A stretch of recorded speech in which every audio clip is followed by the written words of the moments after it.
o'clock, and we have a quorum here and Nancy, so we can get started, I guess. Police MOU with Leverett, I did send that out, I think on Saturday or so. Everybody got that and took a look at it? Yeah. And I did speak with Julie Shively today, and the Leverett Select Board did sign it last night at their meeting without any changes, although I had been talking with Scott a couple days ago, and I suggested that for the monthly amount, we use the number $3,667 even, which is rounding up from the actual number that you get when you divide 44,000 by 12 for a monthly fee. It's just rounding up by 3 cents just to make things simpler. I hope everybody can go along with that change.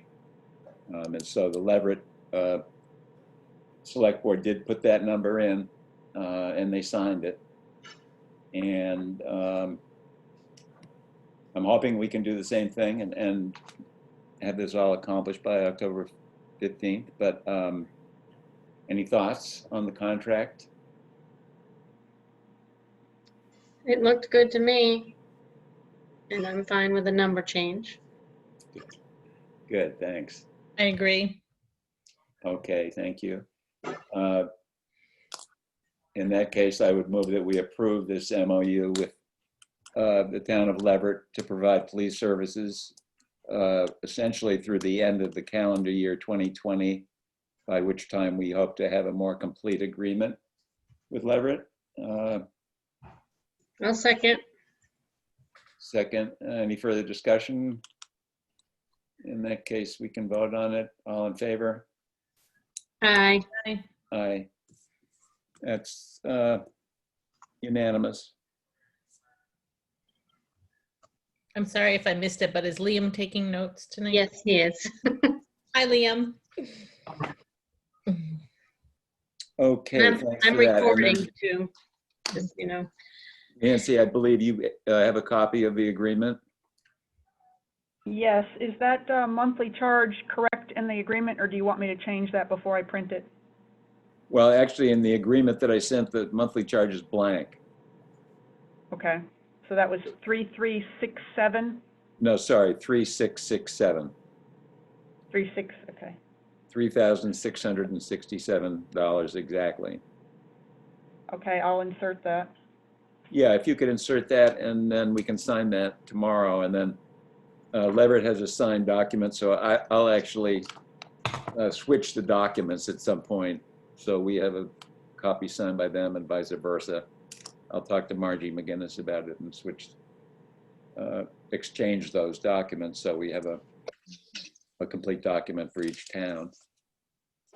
And I think that's great. It sure makes me feel good to have this solidified. We did, Doug just signed the agreement with Leverett. Can you hear me, Doug? Yeah. Yes, I do hear you. I hear you. Sorry, we railroaded that through before you got here, but It's okay. we had pretty much talked about it before. And did you hear? Oh, the yeah, final, go ahead. Oh, yeah, fine. Did you hear the final number? No, We agreed to a monthly payment of $3,667 exactly. okay, It's just rounding up the division yeah, to a whole number. I know, but I don't know. okay. Oh, because he's getting it. And while we're on the subject, I mean, we can just move, I think, into the next item, which is the other arrangements with Leverett. Do you want to ask him? Because we haven't really fleshed it out that much. And there's a number of questions. For example, administration. How are we going to supervise the Leverett Police Department in cooperation with the Leverett Select Board? What's the mechanics of that?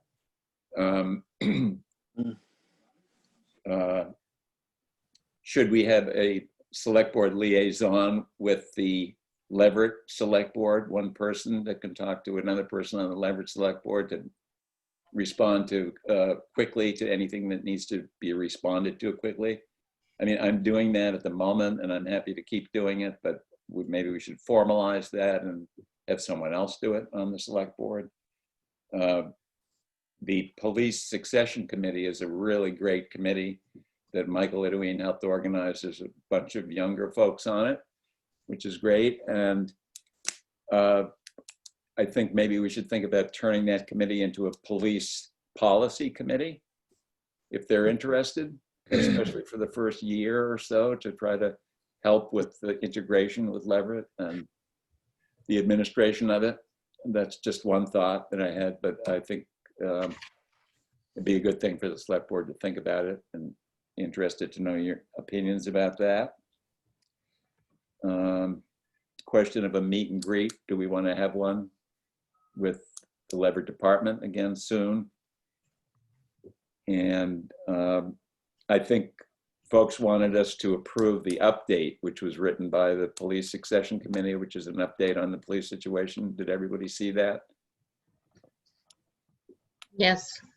Julian, you saw that update from Anna Weatherby? Yes, thank you. Yeah. And Right. did we approve that? I think we can approve that. Okay, I do too. Yes. All right, so that's unanimous. And that can go out. Well, I think Lori, actually, you were the person who was maybe going to post that.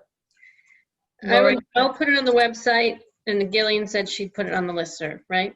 Yep, I actually have it all set to go in draft form, and I can just post it on the Great, listserv. beautiful. Thank you both. So any thoughts about the arrangements with Leverett in terms of administration? Well, my first thought was to have the committee propose something. Think about it, and propose something, the Police Succession Committee. Yeah, I don't know how long that would take and what you think the timeline is for when this needs to be settled. I think we're good for the time being. I don't think there's a huge rush. I think, you know, we've got a really, really good situation with Leverett. I mean, we're really very much on the same page with them right now. And I think it's good, but we shouldn't drop the ball. We should keep pursuing it, but I don't think it's an emergency. I mean, if we needed something to happen quicker, we might be able to get, you know, a select board member and a couple of the succession committee members and maybe Nancy together and hash things out more frequently, or more, you know, without worrying about monthly or bi-weekly meetings as a limitation. A part of the, you hear me, right? Part Yep. of the, I think the committee's thinking on this was that the initial period of time would give us feedback that would help us build the final version. So I'm thinking that whatever we do in the interim, it should be taking that into consideration. So we could do some basic stuff, but hope that we get some kind of constructive feedback down the line that helps us do a better job later. Yeah. I'm interested in making sure that the Leverett officers have what they need, excuse me, to be able to be officers in town, in terms of that they have an understanding of the bylaws or policies that we do have in place, and also for them to help us identify what we don't have in place that need to be in place for them to be able to do their job. Yep. As well as reporting back to us what the call volume is like, or what the, you know, just the, in keeping track of that. Yeah.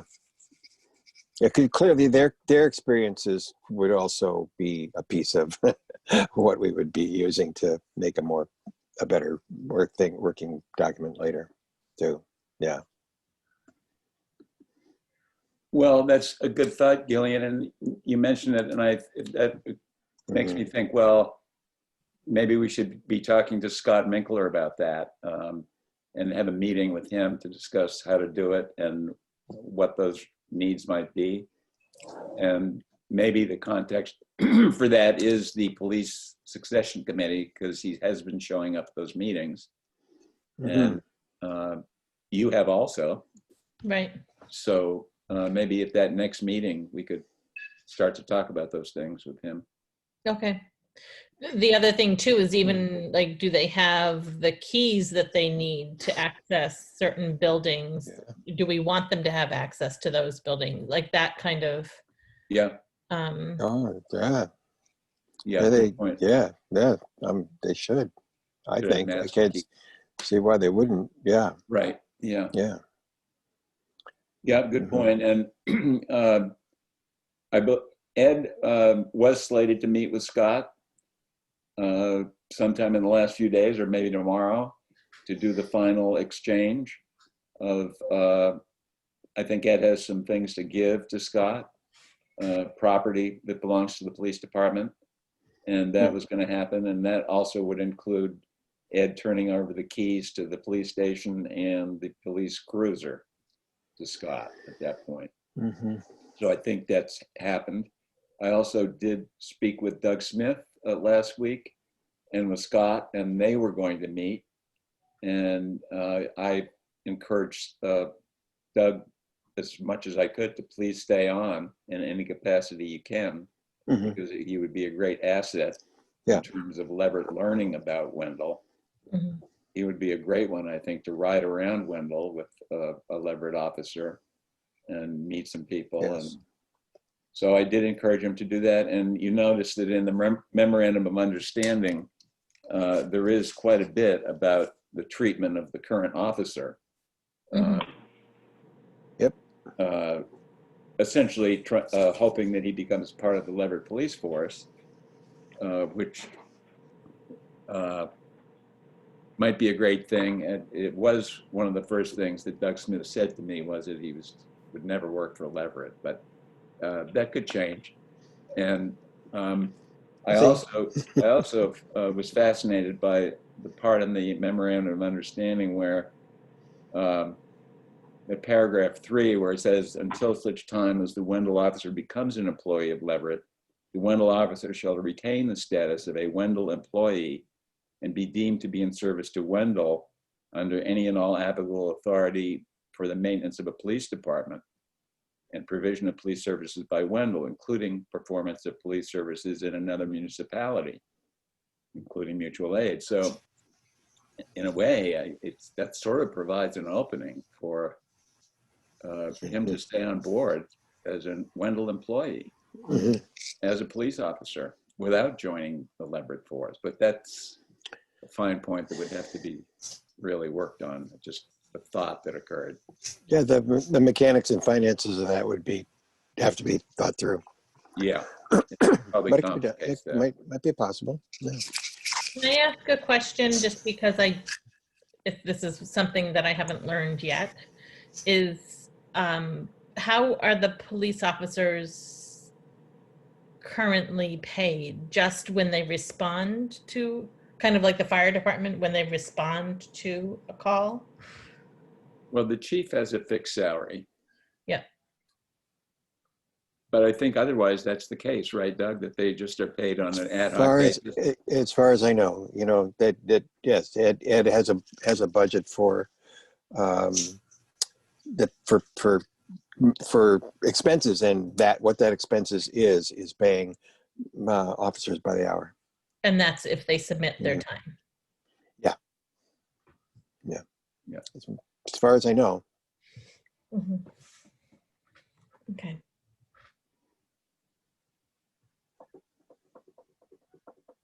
Well, I think it would be beneficial to us if we did have a Wendell resident that remained on the force, but Yeah. I guess that's up for him to decide. Yeah.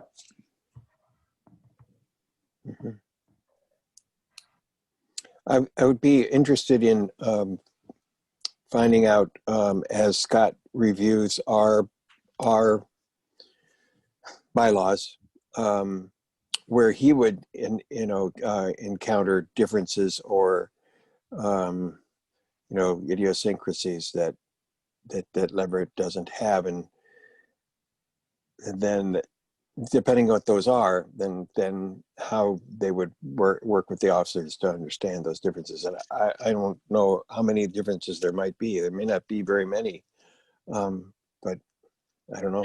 So My guess is it might be the flip side, that there's that they have many more policies, procedures, and one would bylaws think so, right? than we do, and But we expect might that. need to sort of Yeah. address some of that in Yeah. terms of. So I think the policy Yeah. committee might be a good idea. Sort of Mhm. people who are willing to help us establish some better guidelines around how we interact with in town around policing. Well, you mentioned the bylaws. Nancy, I have a question for you on that score. It was actually my homework assignment, one of my homework assignments, to get a copy of our town bylaws to Scott. He was interested in reading them. Do we have those in any reproducible, easily reproducible form at this point? Well, Joy, over the course of a couple of years, has collected any bylaw that we passed at town meeting, and she's basically taken a copy from the annual report of past town bylaws. Is it easily reproducible? No. Could he borrow it and look through it? Sure. I mean, most of them are not going to apply to policing. You know, a lot of them have to do with boards that we've created and state laws that we've adopted. But no, it is not in a printable or searchable format at this point, and there is one copy to my knowledge. And that copy is how many pages long, would you say? Maybe 100. Okay. It So would in certainly theory, it seem- could be reproduced. That certainly would seem to be worthwhile to get that scanned, into maybe individual PDFs for categories, if not individual ones, and then at least be able to organize it, because we may need to be able to pass that around. So Yeah, I can put gosh. Joy on that project next week when she's in, That would if that's be- helpful. that'd be really great. good. That would be I good. think it'd be really good. Thank Yeah. you. I wouldn't mind getting a copy of that myself, just for, interest. If we made it digital, it'd be easy. So that would Yeah. be, yeah. Yeah, I think Yeah, that's at a one good point, we project. did have somebody volunteer to do that for us, but then they got busy and said they couldn't Mhm. anymore. I mean, it would be lovely to have Yeah. it be searchable, but at this point, that would be requiring a lot of retyping and, Well, if You if you just got it all scanned into, you could do it into one PDF to start, and then with PDF software, which I have, you can break it up. You could then break that PDF up into individual PDFs and organize it like that. And with OCR, you could search it just based on words, so it really wouldn't be all that hard if we could get it yeah, scanned Joy into a does PDF. have, Joy does have some of it broken up, but some Mhm. of the information in there is handwritten. I don't know if Oh yeah. that, Right. that would be Yeah. searchable. No, that wouldn't. But maybe those pieces could be retyped at some point. There's somebody, yeah. Yeah. Yeah, that's a good point. That goes way back, huh? Yep. Well, part of it is Joy's notes for maybe when it was passed, or it's a little hard to describe. She's got it in a book, and it's called The Wendell Okay. Way. Okay. Okay. Well, if we get it all into one PDF, at least that'd be a good start. And then you wouldn't really have to do it separately. You just get it in one PDF, or just a few PDFs, and then it could be, someone could take it from there. Yeah. So you'll ask Joy to start on that, Nancy? Yep. She's Great. usually here on Tuesdays for a couple of hours. It, may take her a while, but Yeah, we'll work. great. Thank you. We had to go through the Mahar agreement, which was a lot of it was just typed pages and also some handwritten things. And that was pretty interesting to go through that. It's a massive thing going back to the 50s, you know. Pretty interesting. Sounds peculiar way.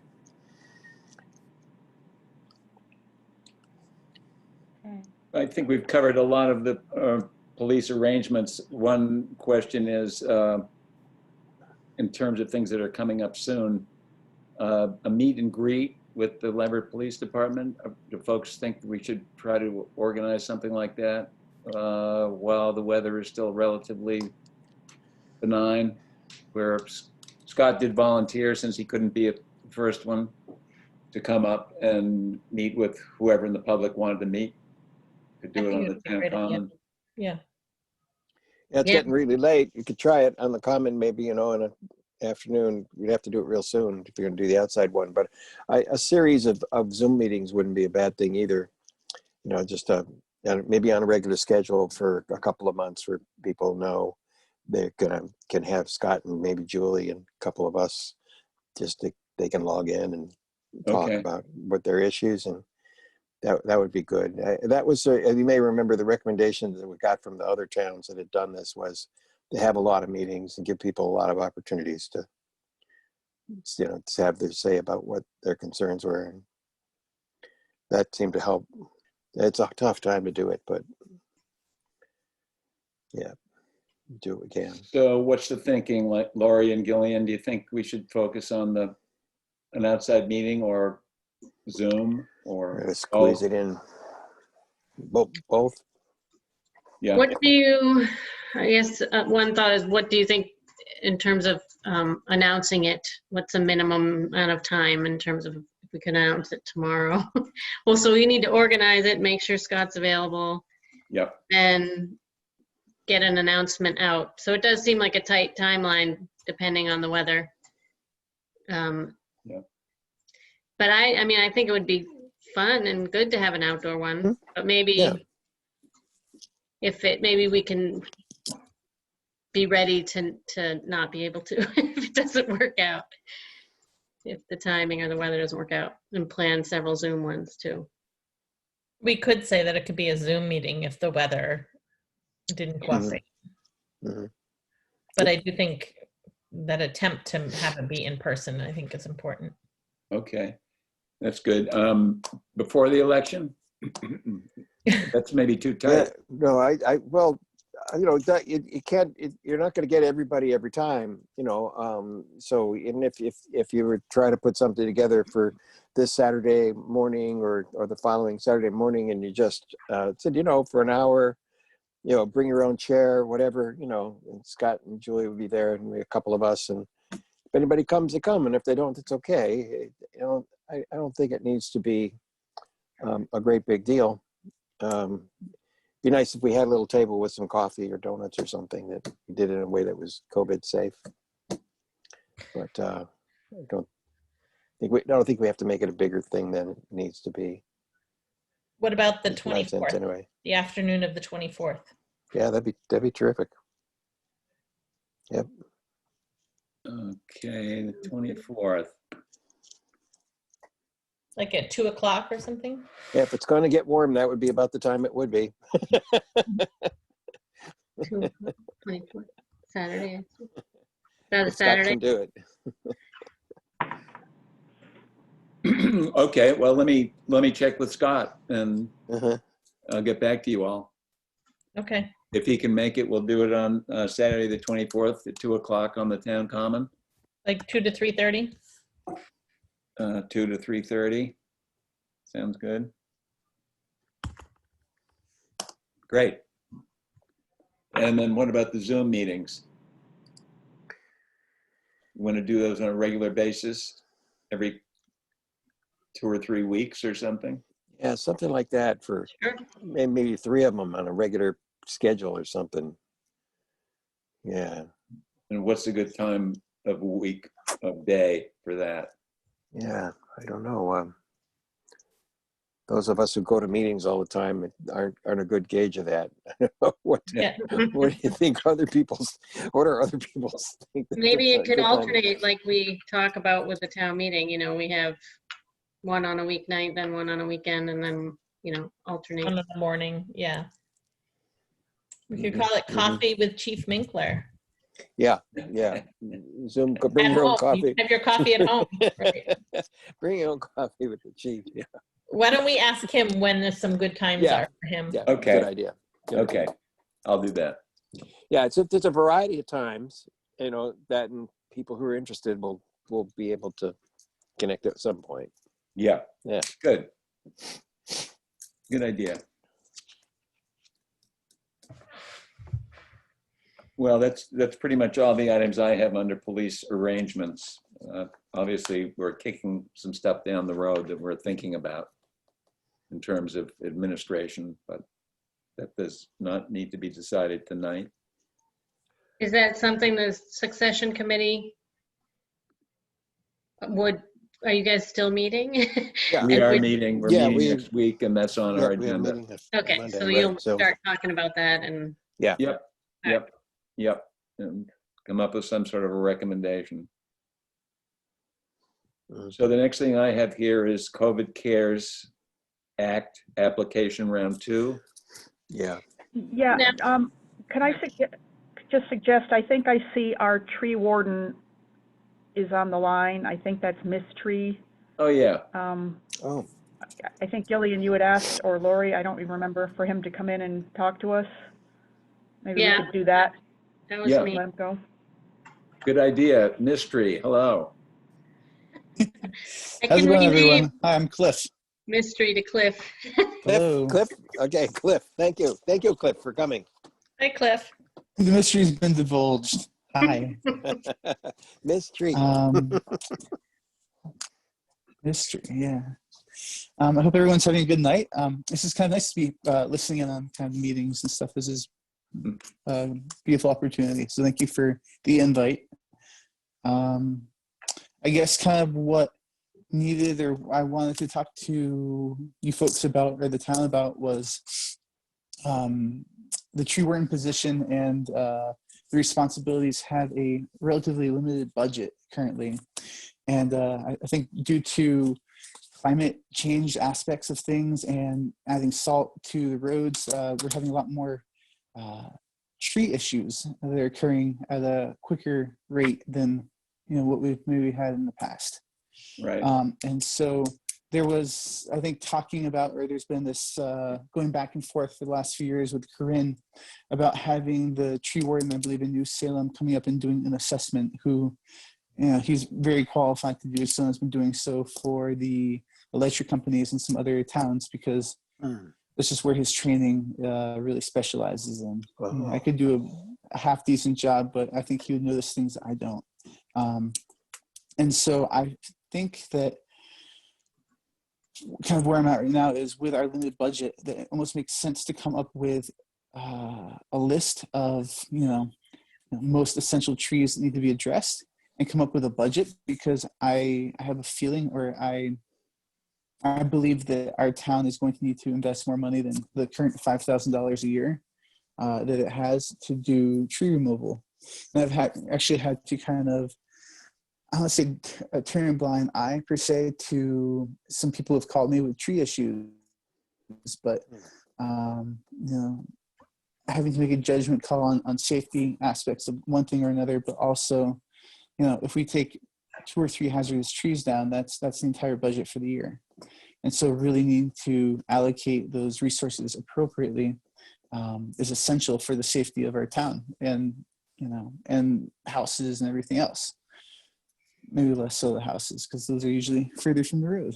But I think where having assessment comes in to play is, I think you can all kind of understand the necessity or the importance of having something like that, so that we can kind of create a plan of action where it might be we do 1 road a year and really devote to taking the trees that are, that are posing a risk. Because we usually would have to hire a crew to do tree work. And so it makes more sense that they're coming all the way out here to do a whole day, because it's more bang for our buck. And so I guess my greatest concern is this forester who is willing to do the assessment is going to be charging probably close to half of our budget, the tree warden budget. And that budget also goes into any work that I would do for the town. I haven't charged anything to the town because I want to make sure that we have enough money for the work that needs to be done. And if there's money at the end of the year, then perhaps I'll report a few hours. But for the most part, I have this position because I want to give back to the town. So Can I cut you off? Can I paid for cut the you work off, I Cliff, do. for just a minute? Please. We put money in our budget for the last 2 years in a row to do that survey, and about $8,000, something like that. And it's not because we Okay. didn't put the money in. It didn't happen because the tree warden didn't do it. So you don't have to do that. I'm pretty sure we put it in again this Great. year. I'll have to double check on that. It either was outside of Article 4 and carried over, or we put it back in. I'm pretty sure. I can have to double check to make sure, but our concept has been to have that there. Nancy, do you remember that by any chance? I'm trying to look on our budget sheets to see if I Yeah. could find it real quick. So it's not an issue, Cliff, that part of it. We've agreed to set that money Okay. aside to do a survey. We want the survey done. And when it comes to the issue of how much it costs to remove the trees and fix the trees and whatever has to happen to the trees, that's a different issue. Right. But we've wanted to have a reasonable survey and an estimate of what the cost would be to do it all for some time. We've wanted that. And it's also, the highway department also does some of that work. So as They part do of a their lot of regular, that work. They've as been part of doing their an regular outstanding work. job. I've been so grateful for what they've been doing because I, there's things that I don't have, the ability to do that they've been able to with the equipment they have. So it's been really great for a town to have them. They do a standout job. Great.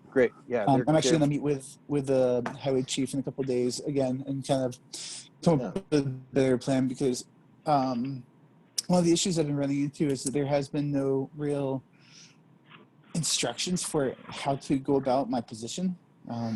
For whatever reason, I'm not sure if it's COVID related or just because there isn't too much to hand off per se, but I really, I don't know what work has been done. I'm not sure if there's like a log or report of things that have been, of any sort. I just don't know. It's kind of like, hey, you're the tree warden. That was it. And you got sworn in by Gretchen, and so I'm feeling a little bit in the dark right now. Still, I mean, I'm doing Welcome work to when town someone calls me and government, says, Cliff. "Hey, Yes. wonderful."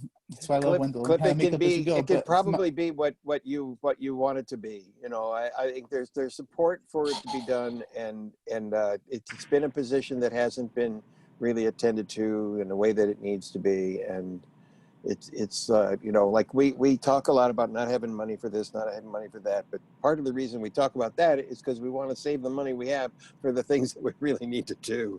When this is one understood. of them. Understood. So, I mean, in terms of in jurisdiction over town land, because I helped remove the tree branch that had fallen on top of the basketball court, and it sat there for a while because I don't know to what extent I'm responsible for removing. I removed the hazard. I bucked up most of the larger pieces, and then it just kind of sat there and it was ugly. And I was like, well, that's kind of on me still, but. And so I don't have the equipment to chip the wood if that's my job or if that's the town's job. And there's just, or if I can auction off or give the wood away to, asking us thinking about putting on a listserv, having people in the community who are strapped for cash who are needing wood this winter to send me their email, and that, as wood becomes available, I will, on a need basis provide wood, because I'm noticing that there's one or two people that tend to just take the wood and either sell it or use it themselves, and I would really want to make sure that everyone has, an equanimous kind of ability for those resources to be shared. And so I don't have per se permission to do so, or don't know if I'm stepping on the town's toes by allocating something that's not really in my jurisdiction. So these are things that I'm kind of clueless about. And so some people are like, oh, act and then beg for forgiveness, and I prefer to make sure that I'm not doing something illegal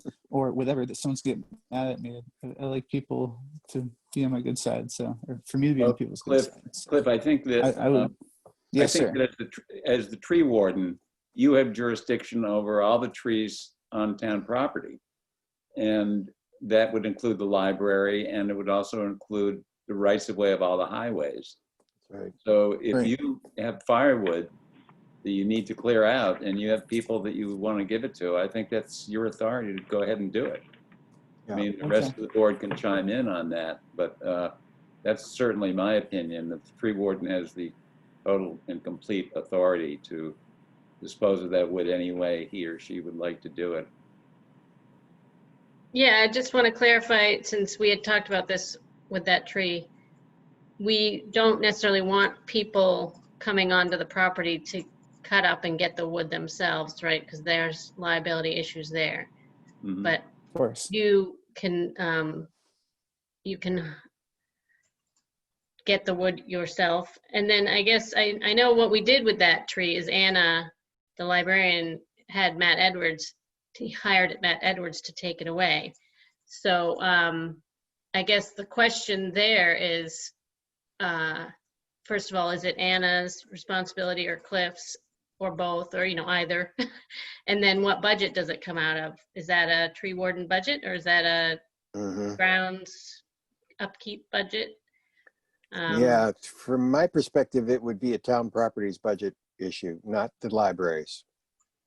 Right, not That's the libraries and yeah, not the tree pretty warden. clear to me, the way we've organized the budget, that would be the case. Yep. And that So, would yeah, Cliff, put in the we do tree have a wardens. town property upkeep budget, which can provide some money for Yep. example, removing that Yep. getting that tree out of there. Mhm. And Yeah. your budget is obviously not enough to cover taking care of all the trees along all the roads, but Right. I think you can make a start on that. And maybe the first thing to do is the survey, so we know the trees that are most dangerous and most likely to be first on your list. Right. Do you have a good Another- relationship? Do you have a good relationship with the utility companies, with National Grid and Eversource, in case they might be persuaded to help take care of certain trees that are threatening their lines? I have not developed a relationship with them. That is one of the reasons why I wanted to meet with the highway department, was because he's been, it's usually either the members of the town who are calling if they see a tree or they have one on their property that's impinging upon the electrical company. But I would be happy to be in a closer relationship with those people. I just, that's one of the reasons why I'm meeting with the highway. I'm spacing out his name. I really apologize. I see it written. Can Rich, someone remind me his name, please? Rich Wilder? Rich, thank you. Yeah. For some Oh, reason, okay. yeah, Willie. That was Wilder, because I kept seeing Willie in Yeah. my head. I was like, that's not Yeah, his name. He's not Richie Willie. It's Wilder, yeah. Wilder. Okay. So, but he's supposed to give me that contact information. I'm going to get a hold of them probably next day or Okay. two. Okay, good. And then one of my last questions.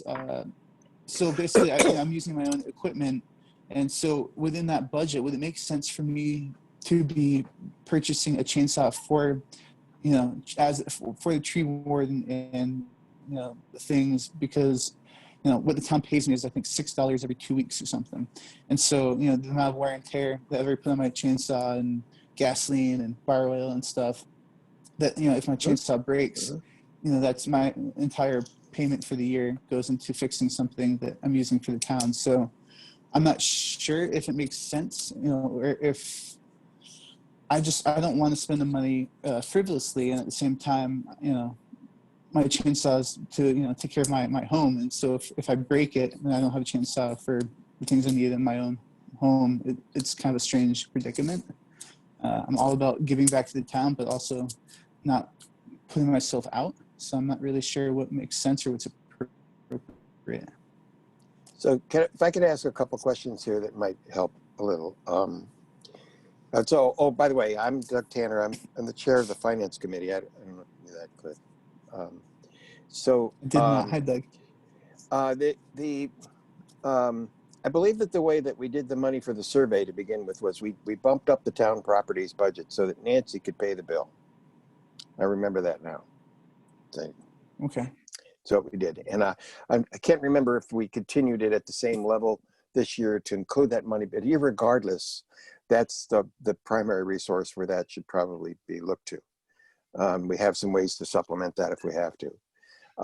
The question about buying a chainsaw for the thing, what I'd like to ask you, what's your level of commitment to stick with this job for any length of time? Are you, how much are you interested in this?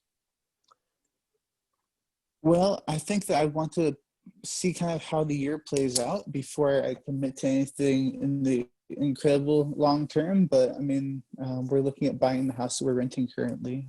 We love Wendell. Okay. I don't know. I would be happy to stay in this position. What's that? Sorry, I guess I wanted to ask a clarifying question, which might be very not a smart question.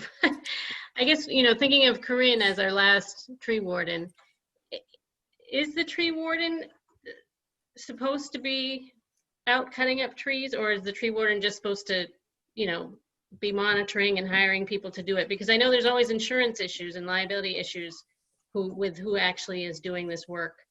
And I imagine, and maybe Cliff, I don't know what kind of insurance you have. I don't know if that would be maybe because he's an elected official, it's not an issue. I'm not sure. I don't know. I think that's a good question. In the past, it's often been viewed as, my understanding from my recollections, it was viewed as a job that could contract with other people to do most of the work. But that doesn't mean that Cliff couldn't hire himself if we'd have to look into the liability issue. That's a good point. Well, Please do, because from my understanding, sorry, go ahead. No, so the issue of the chainsaw kind of falls at one reason I'm thinking, well, if you're going to be around for a while, yeah, and if it shows that, and if it's determined that the nature of that job will be that you will do some more substantial amount of the tree work yourself, yes, the town should provide you with a chainsaw. Either that or you have to bill us for the use of your saw, one or the other. So it's not, I don't think this job was intended to be a volunteer labor job. So it's really not what it needs to be. It's a little more like an extension of the highway department is the way I kind of perceive it. Do we have any kind of job description for the tree warden? Doubt it. There I might don't be know. one Mass for general state. law covers it. Yeah, Mass Yeah, general could be. Right. I mean, I was wondering too, it's like, does the highway department have a chainsaw that could be used for that kind of thing? When you have a meeting with Rich, maybe that's a conversation you could have with him. I would imagine they would. Oh, they have one. They may have Yeah. more than one. Yeah. So that's a possibility. And, You have to or go is there. it just communicating with the highway commission saying, what trees are you comfortable taking care of? And at what point do we need to hire somebody to take care of it? And I do have Lori's concern, like in terms of liability and everything else. I have a feeling that we should have somebody who's covered take care of those things. can I chime in about the insurance? Because, I hate to be the wet blanket here, Yep. but if he were to get hurt doing this, his salary line is $100 a year. So his workers' compensation, if you're unable to work in another job, you're not going to get it from Wendell. And I'm always Right. concerned about people doing these very part-time jobs, endangering themselves for that. I mean, if somebody on the highway department gets hurt, we're going to replace their pay through workers' comp. We can't do that for you. And it would be a real tragedy to have you hurt on this little part-time job, making you unable to work somewhere else. Right. So I think that leads us to say that we're not expecting you to do the work. Yeah, that's That my either recollection. Yep. Either the road commission or we hire somebody who has the appropriate insurance to do the work. Yep. Right. No, we did have a tree warden for Makes a while, sense. for a short term, who was an insured tree maintenance person. But I don't know if Corinne was or not, but 2 wardens back, we did have somebody who was insured. So that's another thing, Cliff. I mean, there could be a job there, but yes, it would require insurance. of your own at the minimum. Yeah, like I said, I'm not really needing the work per se. I just was wanting to give back to the Okay. town, especially with such a limited budget. I wanted to make sure that that money was allocated to Right. something that, like, you know, that I couldn't do. And I felt like that was part of my work, or my responsibility was, you know, taking care of trees that were, you know, that I didn't have to climb up or use some type of, you know, high tech equipment, but things that were, you know, reasonably removable, that I have experience and training in doing, that I was going to do that work for the town. That's kind of one of the reasons why I stepped into it, was to do it in a way that felt, you know, right or in alignment, and giving gratitude to the tree instead of just cutting down a tree. Using some of my, I don't know, other trainings and experiences in life to kind Okay. of apply it to that. And I also hear what you guys are saying, that I want to really not put the town at risk or myself. Or yourself. Yeah. So I'll have to contemplate them. So maybe we should get Phil Right. DeLaurie or other road commissioners into this conversation soon, so that we can kind of start to think about what this job is and how it might be in coordination with the highway department. Because it seems to me that the tree that was on the basketball court, that I would have thought that the highway department would have actually taken care of that if they'd known about it. Maybe it wasn't in the right of I way. enjoyed Maybe taking they care of don't it. think of it as their responsibility if it's not in the right of way. Well, it wouldn't It's not. necessarily be their responsibility as being right away, but it's certainly a job that we could ask them to do, just like any other thing that they're our highway department, you know, so it is town property. So I don't think it would be outrageous to ask them to do it, but they might not do it unless they were asked. Okay, well, Anna said Matt did come and take away the fallen stuff already. Yeah. We're So- still He waiting did, on yeah. that It one. was a few days Yeah, ago. that's fine. Yeah. I mean, All but right. that would be as that would go, that would be what the way that we used to think of it, and it's really been very much of kind of an outskirts kind of thing. But we would have thought that the tree warden would have hired somebody to do it, or talk to the highway department for them to do it, or something like that, so that if we use money to do the survey, that would be something that we would hope that you would coordinate. Okay. And then in terms of, once we get this assessment done and or before, I mean, I've got mixed reports about how I have to do this, but like in terms of, if there's a tree posing risk on the road to, you know, the roadside kind of within my jurisdiction, do I need to be doing a bid on that removal? I'm not sure how that works. Well, the highway department will be your first No. stop, but after that, if that didn't work, Nancy might be able to help you with that. Yes. Yeah, if the work is under $10,000, and considering the budget is only $5,000, I think we can safely assume it will be. It's just sound business practices. You can just, you can call up Edwards or a local company, talk to them, get a good price, and you can just hire them. You don't have to go out to bid. Okay. They do need to fulfill And- some insurance requirements, possibly. Is that right, Nancy? Yes, they Right. definitely should have their own insurance. Absolutely. And And- as per Okay. the conversations we had with the previous tree warden, the way that we put the money for this stuff in the town properties budget, so that Nancy, who does this sort of thing a lot, would be able to manage it and pay the invoices and all of that, and you wouldn't have to worry about it. That part of it. Great. And I think I've heard from this, the planning board and Corinne, if it's not, I think it's dead, dying, or dangerous, or diseased, maybe that's one of the Ds. There does need to be a tree hearing with the planning board, I believe. So that's the other Right. thing to keep in mind. Right. I had a quick question, because I had heard from, there might be, I don't know, something to consider with one of these tree surveys.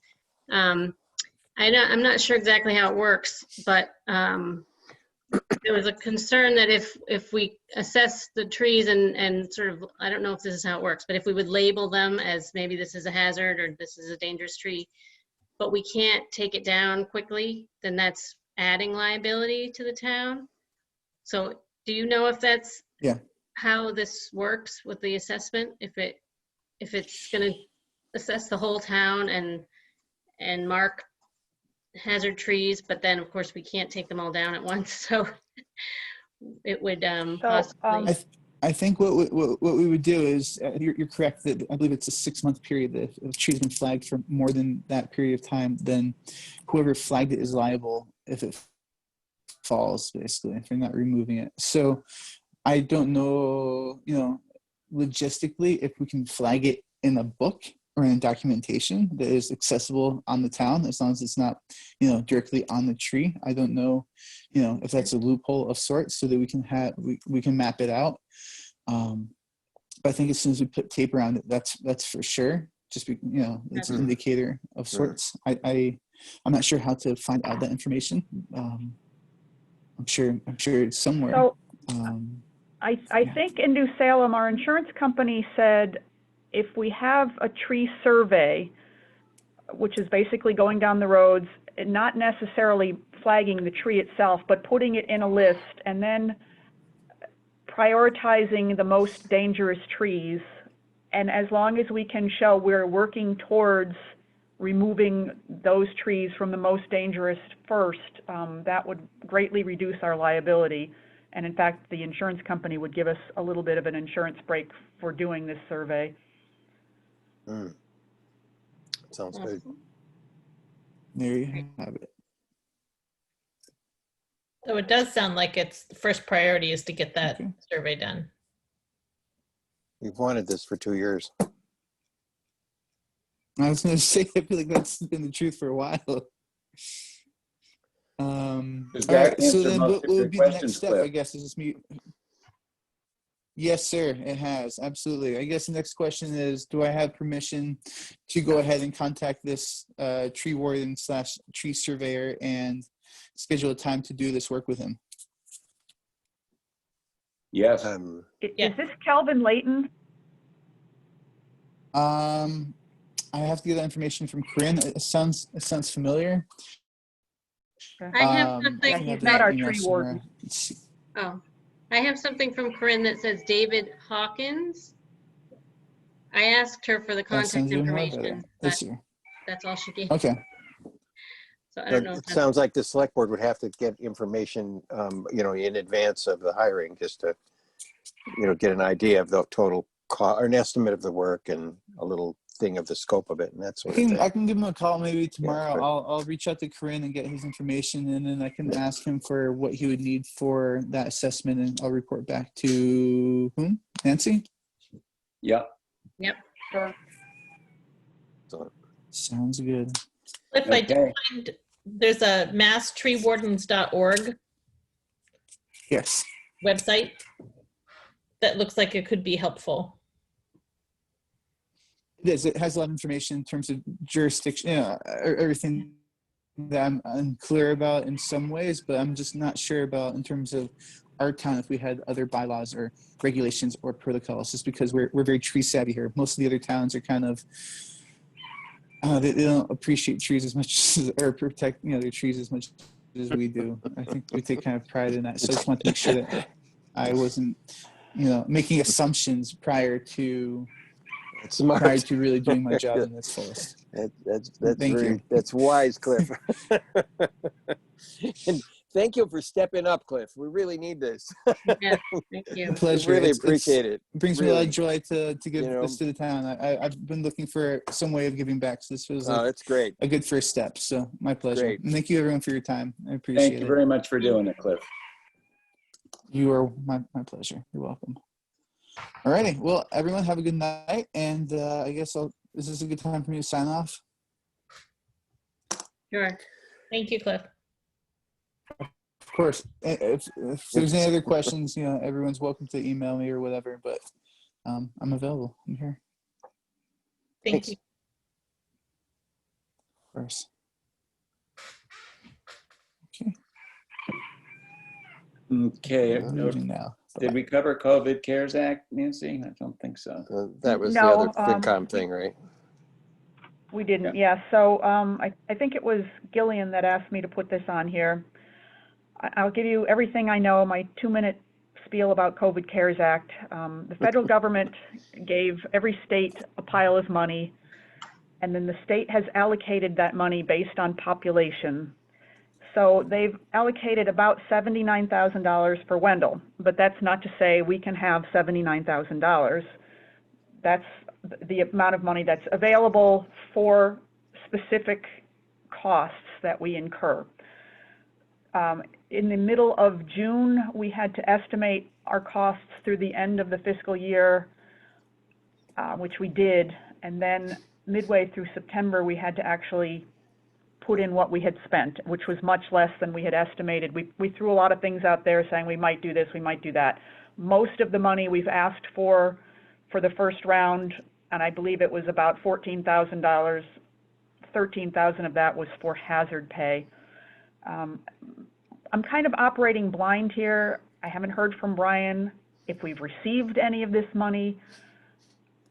I'm so hesitant to say for the second round we should go out and do a whole bunch of things under the assumption that we're going to get reimbursed, because if they decide that it's not an eligible cost, then we've spent all this money and we're not getting it back. That's my only caveat with this.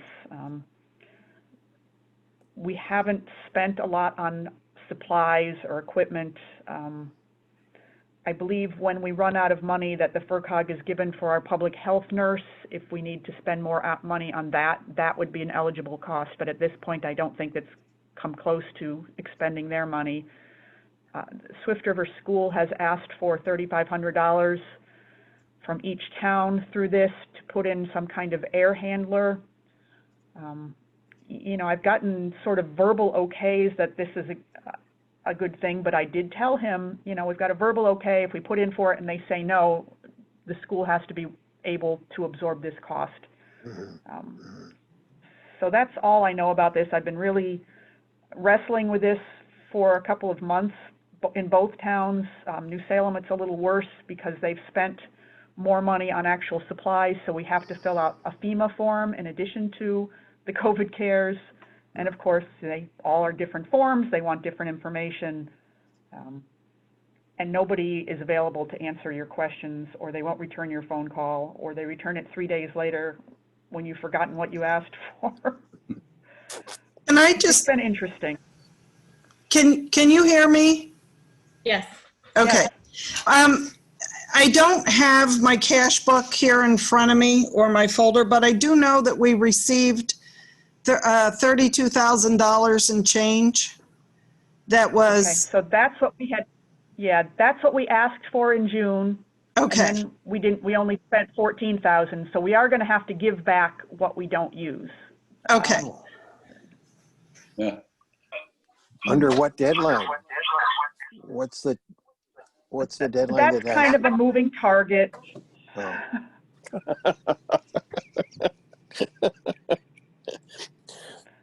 So you're saying that the money, we have money to spend, but we don't know what we can spend it on, and we're not sure how long we have to spend it. Yeah, pretty much. That's, I mean, what I was looking at was the eligible uses. Mhm. And it's things like social distancing measures, sanitation items, disinfecting equipment, air filtration.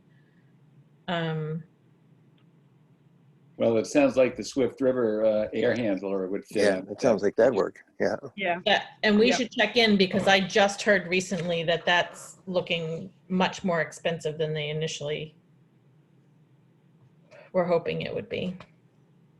Well, I mean, if it's a definite reimbursable item, we could certainly Yeah. do it. We do seem Yeah, to the have money. enough money. Yeah. Right. Yeah. Yeah. That it's good to put it into something that we know is going to be reimbursable and that's needed. Yeah, Yeah. Because there's not that much else that's on the list that we can use. especially big ticket items. That's a good Yeah. one. Yeah. I was also wondering, and I didn't look close enough to see if it was something, but I know with us continuing to have virtual Zoom meetings, whether there's equipment such as,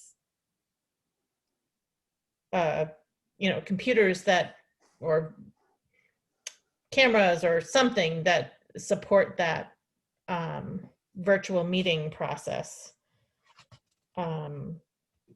whether that was a covered expense.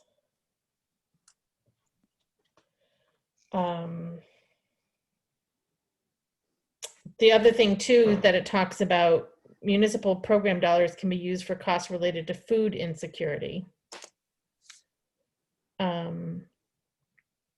Expansion of food banks, food pantries, grocery or meal delivery, food for families that rely on food through the school system.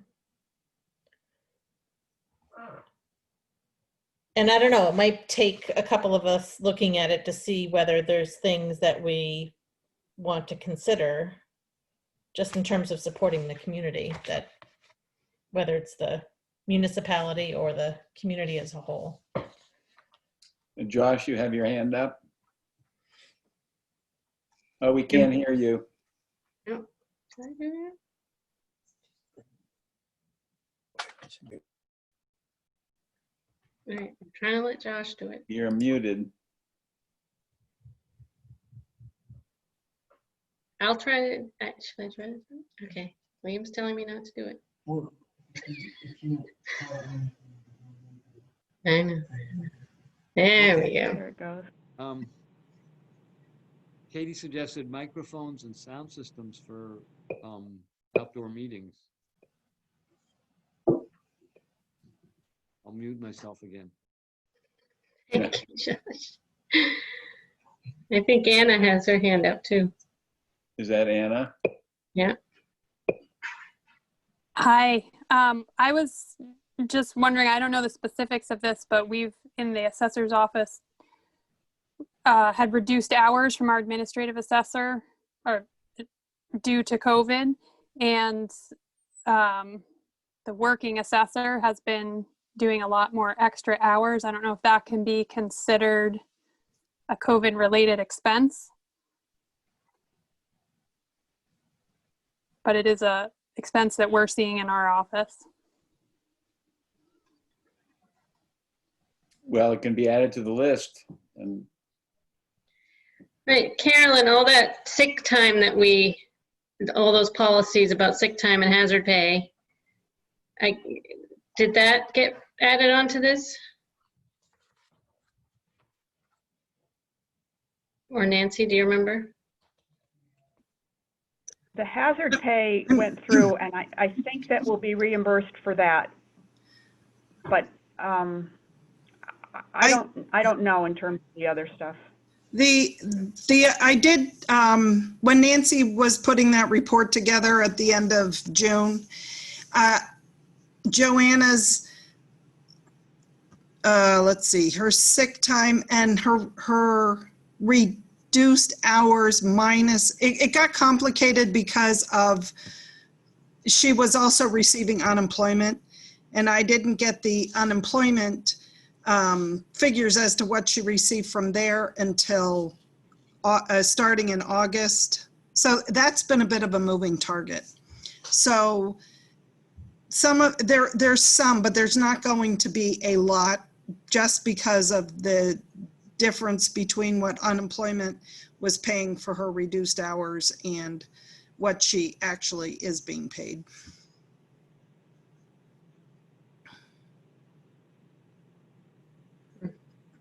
The other thing to think of too is that it does cover things such as like plexiglass barriers. If there's any town offices where people need to come in to pay a bill, or the clerk's office, or somewhere where there should be some additional protection, that would be covered under that as well. So it says. Well, do I recall that I didn't have to vote in person last time, but didn't Phil build some plexiglass barriers for the registrar and for voting and stuff? Yep. I mean, do we need more of the, maybe this time we might need more of them.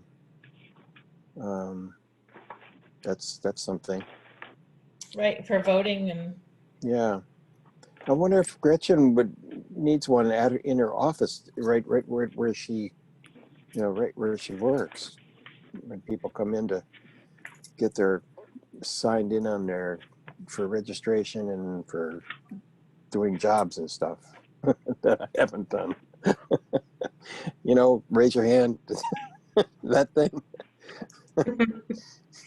I know she tries to do it outdoors, I think, when she can make it. Oh yeah. Okay. And I think the building is still locked in general, but she might like it.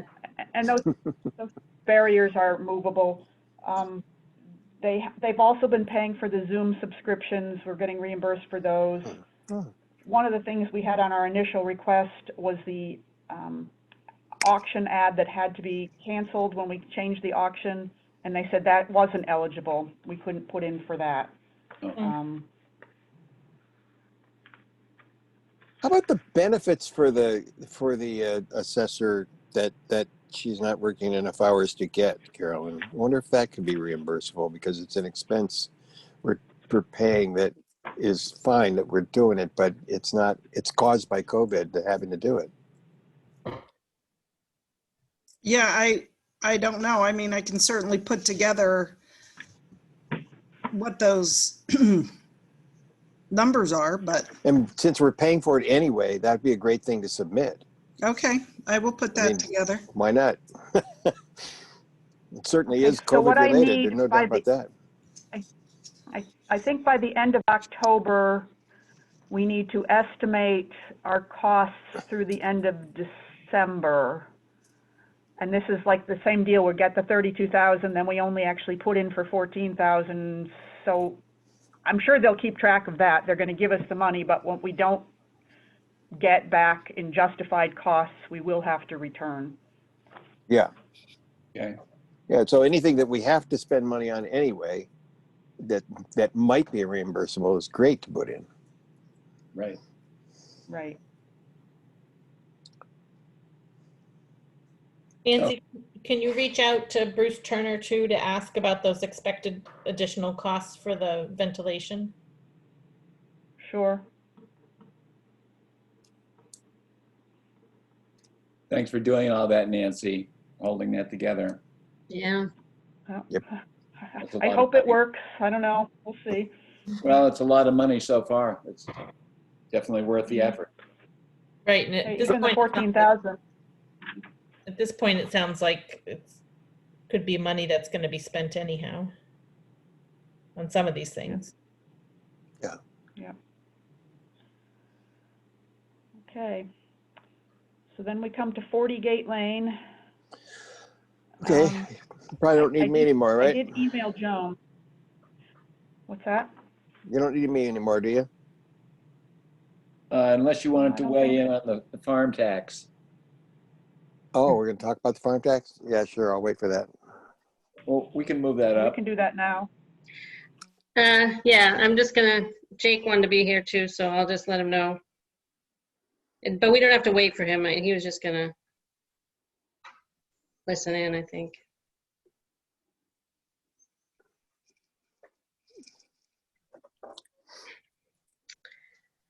So Anna, you did send out a bunch of information about the farm tax, some statutes, some statutory language. Do you want to tell us about your conclusion from that? I'm really here to listen to what all you're going to be discussing. This is an issue that falls under the purview of the assessors, and I feel pretty strongly that it needs to have this kind of a more in-depth conversation about this needs to happen at a joint meeting where the entire Board of Assessors can be present. I would love to set up a joint meeting so that we can all sit down and discuss it more freely. But as far as tonight, I don't feel comfortable speaking on behalf of the Board of Assessors at your meeting.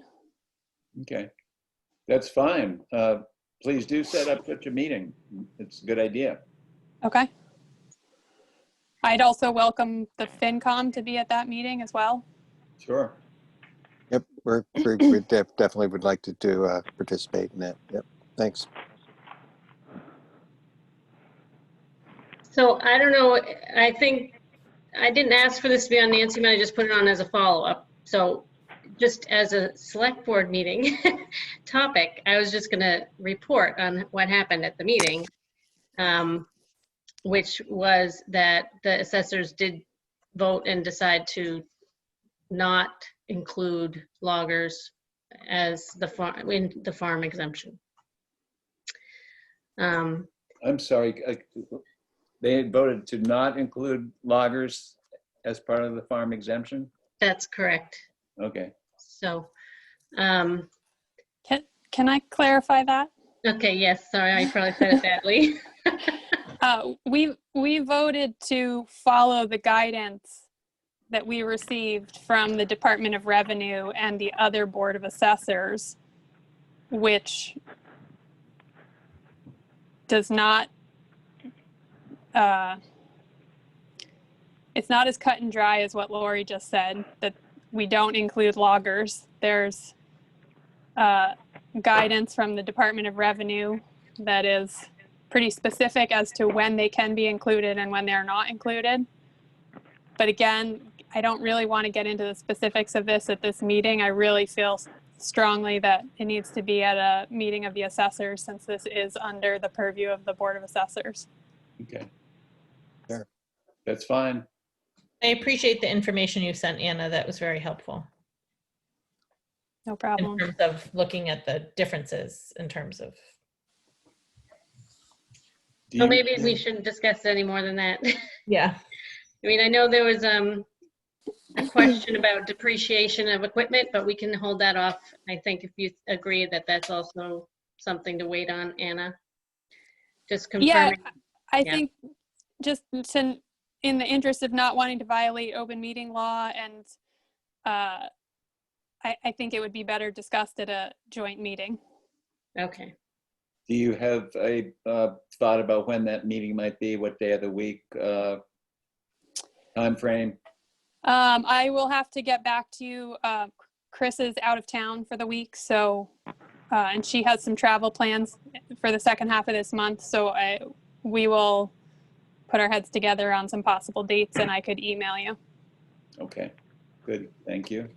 Okay. Could I make a quick comment? This is Jake Duty. Oh, Jake Duty. Yeah, you're welcome to the meeting. Go ahead and make Okay. a comment. I guess I'm fine with everything that Anna said, and I would like this to be an open discussion and handled appropriately. My thought is that if I am to be billed, that maybe if that could wait until after this could be discussed thoroughly. Is this a request of the assessors or the tax I collector don't know. or the select board? I feel that until we get, I don't know who would make the request towards. I just feel that until we can discuss this, that for me to be billed would be premature. I don't know who makes that decision.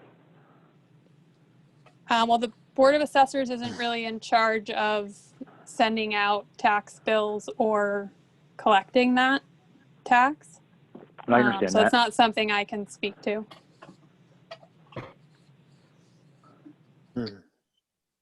I'm not sure when the bills go out. I mean, estimated bills have gone out for regular property tax. Is this different? I guess, without clarifying Yes, it's different. the issue about depreciation and things like that, that we really, the value of what I own can't be set until those issues were to be discussed. Because I have not heard a clear answer on how the town depreciates equipment. Again, the specifics of this, I really think need to happen at a joint meeting of the assessors. Yeah, I think that, go ahead, I'm sorry. So I can't really speak to the specifics of the depreciation here. I think it sounds like we need to get this meeting on the calendar as soon as possible, in the interest of being able to answer those questions as quickly as we can. I just don't want to create more work for all of us down the road by something happening out of order. I'm wondering if that's a question to the tax collector. Might be. Jake, this is Gillian speaking. Hi. Hi. Just to find out when those bills go out and just to be aware of that. Well, Anna, can I ask you if Jake has been assessed for his logging equipment? Um, And would you expect a tax bill to be going out in the near future? form of lists that are submitted to us by businesses are not part of public record, so I can't speak to that. Jake could answer that question, I guess. We are, as a board, finalizing our personal property accounts as fast as we are absolutely possible. We're behind this year in getting all the information and set, and as soon as we have finalized all of our accounts, that information will get transferred to the tax collector. I'm not sure from that point on when the bills will go out. I did fill out a form. I'm fine, happy to say that.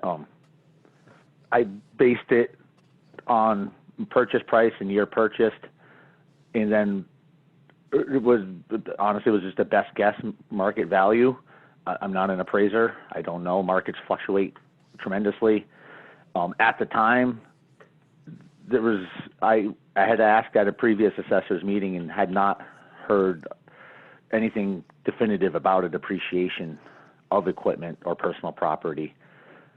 So what I filled out was to the best of my ability at the time. I did not want to incur penalty by not producing the paperwork necessary in the time frame required. Well, Jake, it sounds like you're really trying to do everything by the book, and I think the town appreciates that for sure. It also sounds like the best thing to do is to have this meeting with the assessors as soon as possible so we can come up to the final determination about what's really going on, because we can't really discuss it here without the full Board of Assessors, it seems like. And we can certainly keep you updated as to when that meeting is going to be. I would appreciate that. But beyond that, I'm not sure what we can say right now.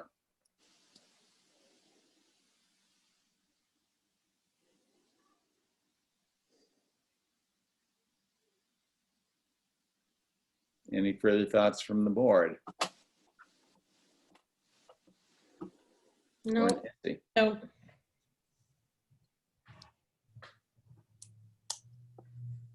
Okay, it sounds like we're set on that.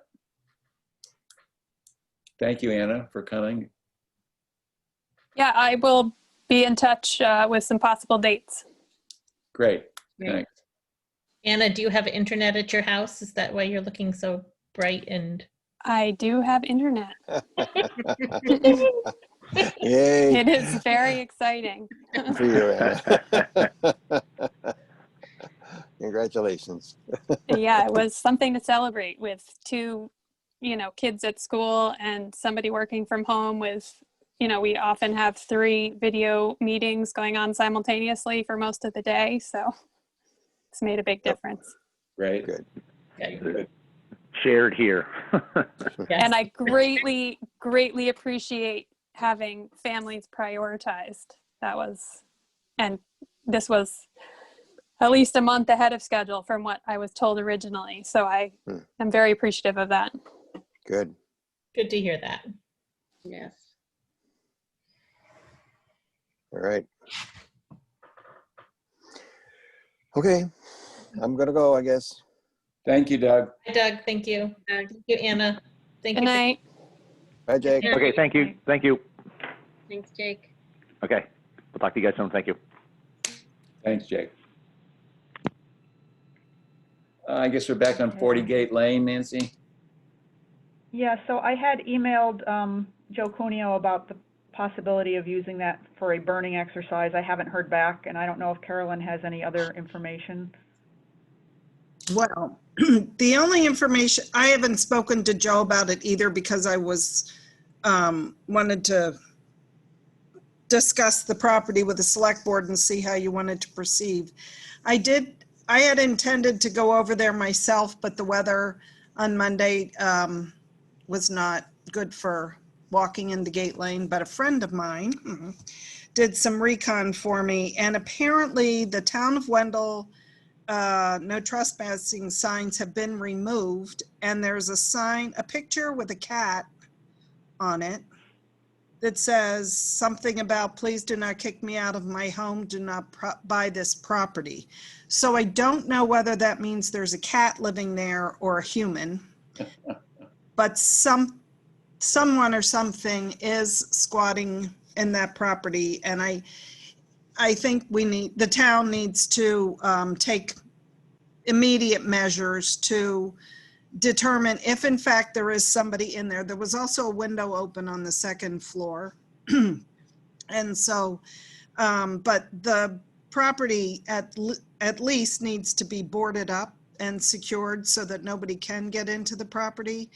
And then I think for liability reasons, the town needs to decide pretty quick whether, what you want to do with the property. If you intend to keep it, then some sort of demolition of that building should happen.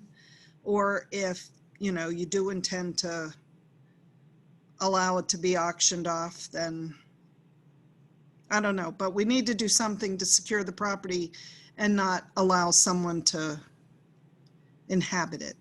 It's not safe. It doesn't have, from what I've been told, it doesn't have indoor plumbing or wiring. I don't know if, what the well situation, there could be an open well on that property for all I know. Well, I think we can ask the highway department to secure it by boarding up the doors and windows. I think that's a good idea. What do you feel about determining if in fact somebody is sort of living in there? I mean, is that, I hate to make that Leverett's first official duty as a police in Wendell, but Yeah, exactly. I mean, I'm not going to go down there by myself, I'll tell you. Well, I'd be willing to go down there. Have you driven down that road lately? No. Yeah. Your car, well, I don't know. You have a smaller car, so I know somebody that does go down there. She says she drives around the potholes. Yeah. And well, I could probably walk in.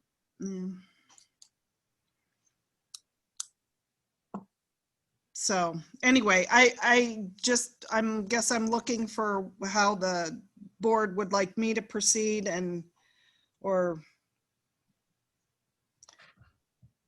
what? Well, seems like we need to have Dan go check it out and then have the town highway board it up and secure it. And then we have another discussion about what we're going to do with it. Right. And we also need to hear from Joe Cuneo if he's interested in burning it. Right. And Nancy, that property is listed on the town insurance, right? I believe so. I can double check. Okay. I think it is too, but. I think it is.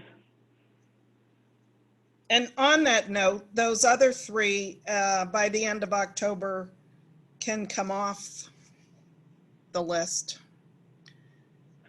The closings are I think supposed the only other one, the only other property we had to insure was 85 New Salem Road. They don't care about property, they only care about houses. Oh, okay. So the closings are all supposed to be October 28th. Right. So Great. Thank you, Carolyn, for doing that. All the properties sold. the four that were at auction, yes, for a total of $95,000. Was that more than you were expecting to get? Yes. Yeah. So it was a pleasant surprise.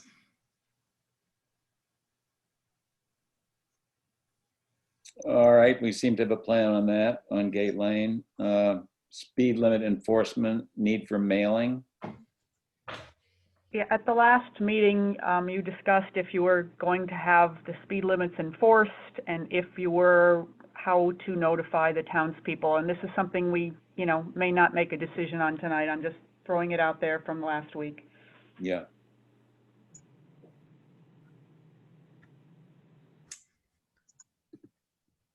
Well, my inclination would be not to start the enforcement right away. And Yes. and maybe time a mailing with other mailings that we need to do, say mail something out in a month or two with maybe further Our next information. newsletter, I think, is December is our next newsletter. I think that would be good. I think we can wait for that long before Yeah. any patrols start. I think especially too, since our first agreement is for 90 days, Right. it kind of times nicely with Yeah. sort of next steps, and also after we have our meet and greets, Yeah. Mm-hmm, mm-hmm. we can have more conversations about next Yeah. steps. Sounds And good to me. Okay. So under old business, I don't have anything to report on any of these subjects. I don't know if anybody else did, other than on board vacancies. The Reeds did both resign from the FinCom. Oh, So I think the tree at the library, I think we touched on it a little bit, but Anna asked me to ask about actually having that tree removed totally, and what, how to decide if that should be done and who would pay for it. Because she feels it's come down now that it's twice, two storms have taken down parts of that tree. So, Does that require a hearing?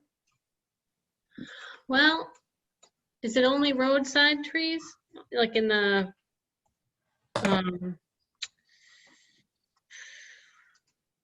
I think those are the only ones covered by the Scenic Roads yes, Act. see, that's what it is. Okay. Well, in that case, is it up to the tree warden? I know, I thought maybe I should have kept Cliff for that one. yeah. When I saw that had come down again at that storm, I was also in this shocked phase of having just driven after everything just blew up. But I thought, oh my gosh, like if anybody had been outside, and at what point is the rest of that tree going to come down? So it does feel like a real safety hazard in terms of just how many people habitate that area on a daily basis. And she is going to get Matt to look at it and give her an estimate. So I guess we can, I don't know in general if, I think this is a question that I've asked already and it's probably been answered, but the town in general is responsible for any upkeep on the library property and not necessarily the library budget. Is that correct? I think that's right. So I guess then we would just need to figure out if that's something that's a priority and what budget it would, if it could just come out of the town properties or tree warden or whatever budgets are out there. I thought we had talked about it coming out of property maintenance. Right. The original tree work, definitely. So that seems like that would be consistent. So do we want to run this by the tree warden and have go through the tree warden, or just do it directly with the library and Edwards Tree Service? The tree warden should definitely be informed about it, I guess. Yeah. All right, I'll try to loop those two together, Anna and Cliff. Do you have, if you have an email address for Cliff, Nancy, if you could get that to me, that'd be great. Do you know if you have one? Okay, I do. Okay, Yep, I do have one. great. I wondered, Lori, if what you could say is that the select board is interested in having that tree come down because we're concerned about the safety, Mhm. can he work with Anna And Edwards. and Edwards to make that happen? And is there any reason, you know, Yeah, it would, is there any hearing or anything that needs to happen in order for it to come down? I think that's right. We and it don't sure would be need great here. to have a price. Yes, and Matt would get the price,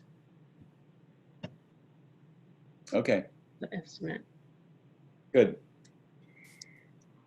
Do we want to ask, since Cliff is just starting this, do we need to ask him to bring the quote back to us to determine how we're paying for it? I think we made it clear to him that some of that money could come out of the town property maintenance account. And he's probably got enough money in his budget to cover that one tree. So Okay, just leave it to him. okay.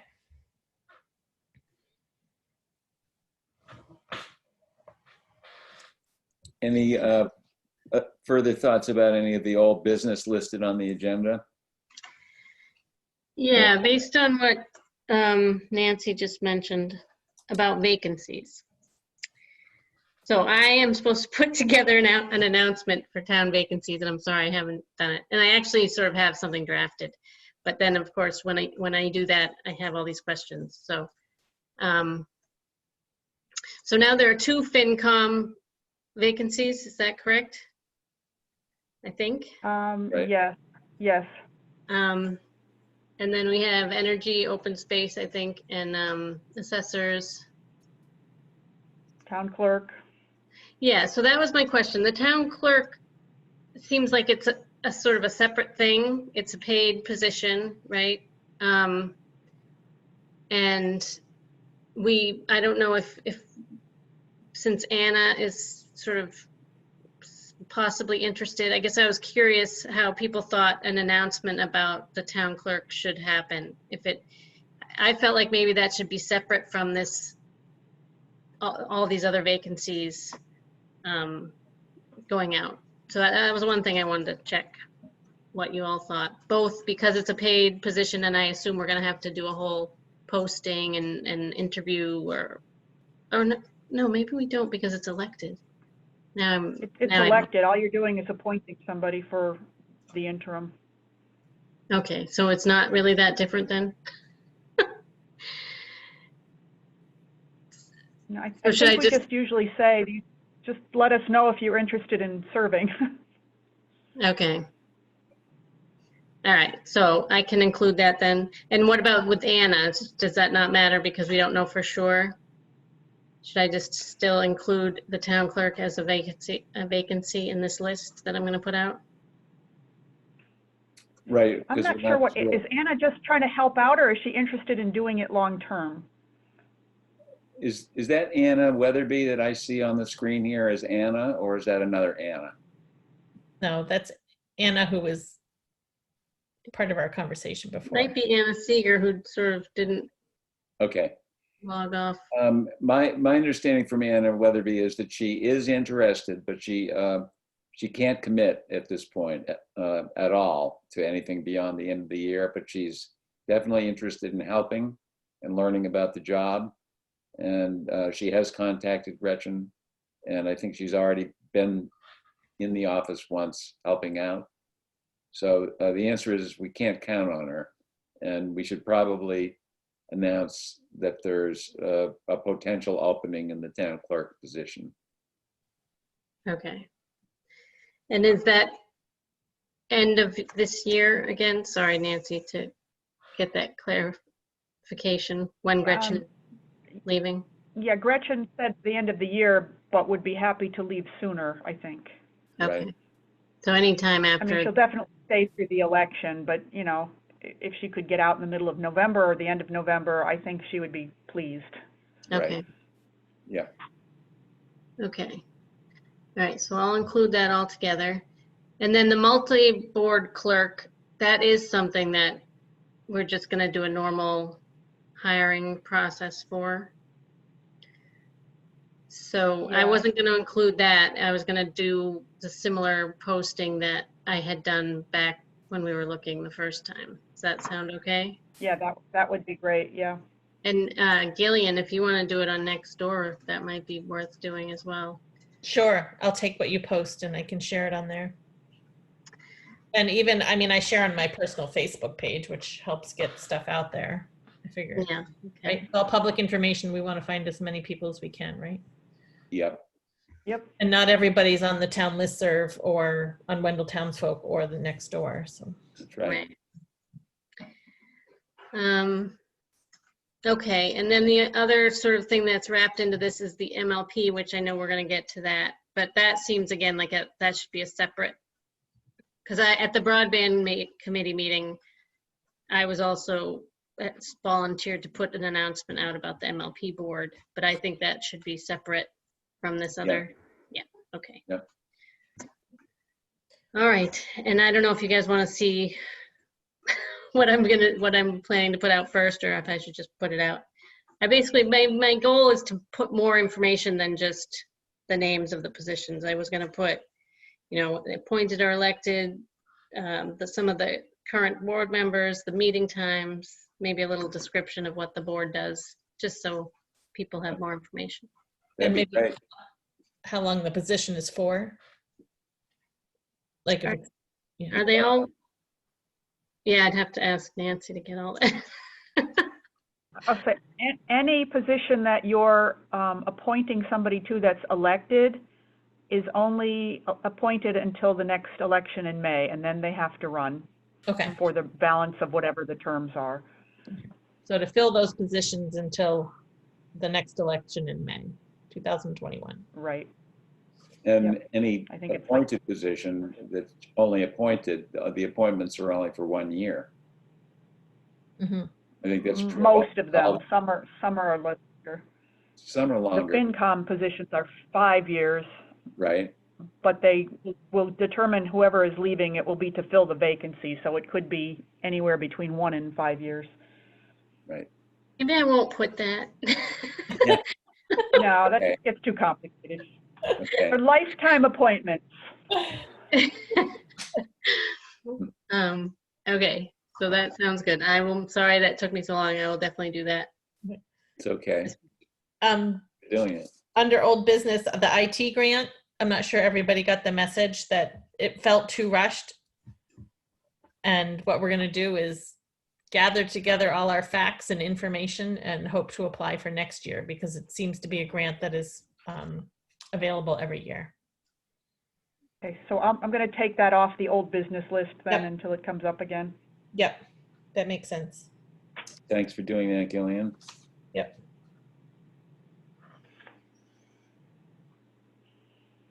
Any further old business or unanticipated select board business? Well, we have, So, go ahead, Nancy. yeah, Gillian, you would ask what we do for checking on households and emergencies. Well, this came up because a resident called me and was concerned that he felt that people had not been checked on, specifically on West Street during the last power outage, and they had been without power for quite some time. And I didn't know what we did or who did what. So it was hard for me to respond to that. So I was asking about it. So, in the past, the fire department and emergency management, if we have a prolonged power outage, but it may be, maybe it wasn't on their radar because it wasn't townwide. But when we had like the ice storm in New Salem, the emergency management team went out and checked on every single household. And when Joe Cuneo came to Wendell, we had that, that neighbor program where people had neighborhood captains, and he sort of requested that we disband that. He felt it was better off that the town did something officially. So maybe this is a question for Joe, how many hours does the power have to be out before we start checking on people? And, if it's only out on some streets, do we check on those people on those streets? I can try asking him to the next meeting if that would be helpful. Is he our emergency management person? He's the fire chief, and we can also ask Lonnie Ricketts, who is our emergency management person, although it's usually the fire department that does these checks. Uh-huh.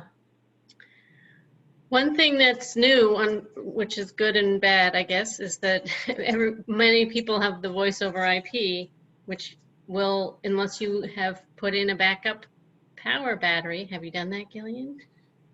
Our generator. Maybe you didn't get the phone, right? Yeah. And that's going to go out during a power outage. And, you know, everybody on West Street, we kept, I think Ray was trying to contact everybody to see who, well, whatever, but nobody had their phones on battery backup. We couldn't contact anybody. So, Right. So all the more reason I feel like. yeah, so it might be worth both making sure the fire department understands that it's possibly more likely that people are going to lose their phones in a power outage, but also encouraging and, I don't know, doing whatever we can to get people to put their phone on a battery backup so that and then sort of have a plan for that, because it's different than it used to be. Right. Maybe something for our next newsletter. Yes. In a power outage, right. And the other question about that too, and this is again, because I feel like I'm new, is who to contact. And Dan did contact me at some point in the morning when we had the power outage, but I was already off at work, so I didn't get it till later. But I just didn't know who, like if I had a question as a select board member, who should I be reaching out to at the town level about, are we all set? What roads are closed? That kind of thing. Well, it was the fire chief who called me first thing in the morning to just report what he knew. Mm-hmm. And I think he's probably a very good person to call. Okay. And is that something that's sort of a protocol that in these situations he'll check in with the select board chair or to give reports, or is that he called just me as well okay? after it took me 30 minutes to get to work because I had to go down Jennison Road and up Cooleyville, and Yeah. and then I had to go through Orange on the way home because it still was closed. Well, that's, I mean, I had the experience the night evening before trying to get home from work, which is the same route you take, right, Nancy, to work. Yeah. And part of it is that I was in the midst of it and trying to move trees and branches to get through and go under downed power lines. And I think when I got up the next morning, I was thinking that maybe more would have been done or said, but it hadn't. But then, so then I was like, oh no, should I be doing something? So, but it was, I think it was something that took us all by surprise, in part because it really affected small parts of town, like certain parts, not small, but like certain parts of town, not the town as a whole. Because you could, you know, at home, you would never know anything happened except for kind of a strong thunderstorm. Mm-hmm. But we never lost power. But it was very different from point A to point B. Yeah. I think in New Salem, we had 12 roads closed at the height of the storm in that morning when Right. Joe called.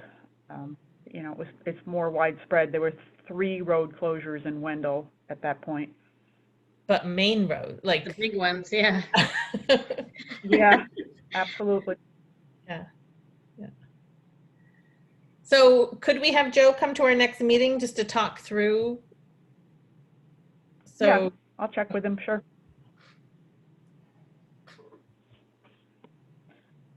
I mean, we can ask Lonnie as well. He is emergency management, but he's not in town at this point, so I don't know that that's really all that helpful, unless there's a big widespread, town-wide, even county-wide emergency. I don't know that he's going to be that involved. well, I guess it'd be helpful to know at what point he does become involved. Sure. I mean, Joe might be able to answer that. I don't know, but We can certainly invite Lonnie to come. He's pretty good about showing up. yeah, okay. Yep. Okay, are we ready for the Okay, sir. MLP board? Can I say one other really minor thing that just somebody reminded me of it this week. This is just sort of a place marker for the future. I know with the special town meeting, we didn't get it into the newsletter, I don't think, because of the timing was just a tiny bit off. And somebody had said, well, you know, I didn't even know it was happening, you know, kind of thing. It was just one of those things. And I just thought maybe it makes sense to have one of those, like Gretchen has election day, voting today, a sign that you can put right there in the center intersection of the town that would announce town meetings. So very minor. I just didn't know if people like that idea and what it would take to get something. I mean, it would be really great if we could even do it for other ways of other things to notify people about as well, other more generalized things, but I don't know how easy it is to change a message on something like that. Well, we actually used to put up a sign for a town meeting on the common. That practice disappeared on its own. But that's not a problem. We can easily do that. All we needed the signs. I thought we did get the town meeting in the newsletter, no? I don't think we did. Oh.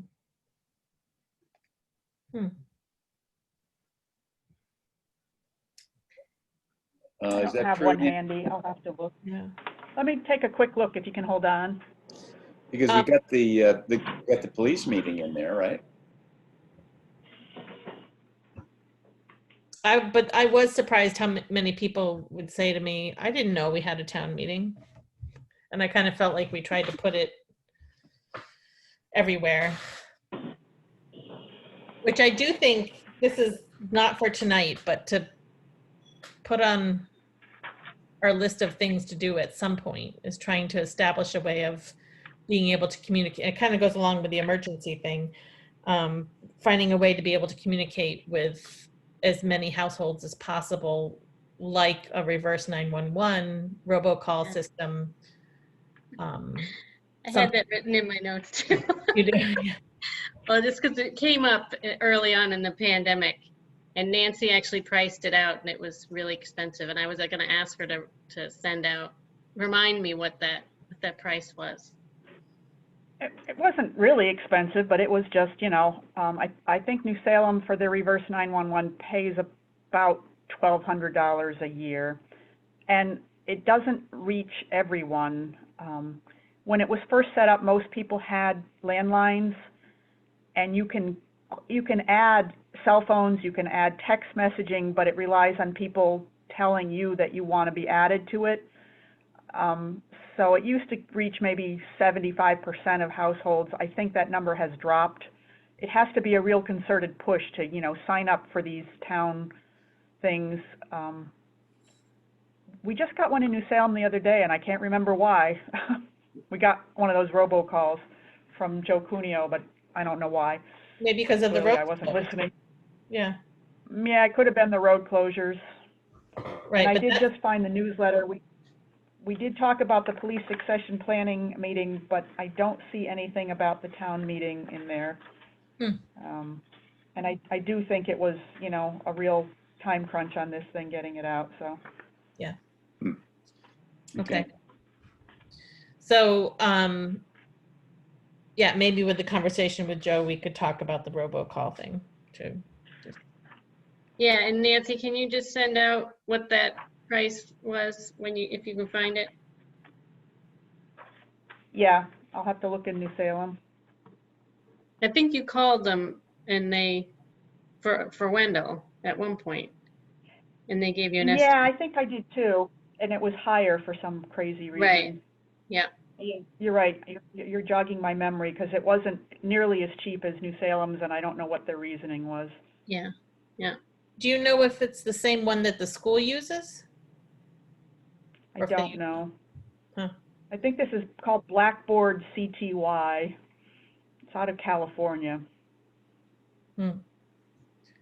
Right. Yeah, I don't know, Gillian, if it's easy for you to figure out what the school uses. I'll ask. The one other thing that I thought of on the agenda, well, it's not on the agenda, but it's things that the email from Carolyn about a credit card or purchase card for the library. Right. Thank you for reminding me. Yes. Seems like a good idea, I guess. If I like Carolyn's happy with it. Yeah. I like the idea of these purchase cards because I just know from my experience of having to purchase things on your personal credit cards and then waiting to be reimbursed and incurring interest, or it's like if there's a better system that's better for tracking purposes, I think it makes sense. And there's so much that's the only way you can purchase things these days. Can we make sure that there's only one person on the card? Yes. I think that's important. If there's only one person on the card, it's fine with me. Nancy, do you want to let Carolyn So know should that? Should one of us? Yes. Does she have the information about this purchase card, or she's just going to get a card for the library? I emailed her information about one that I just found information about. It's called a P card via Visa. But she can find one on her own if she doesn't like that. Right. She's right out front of my office. Let me go tell her before I miss her. Okay.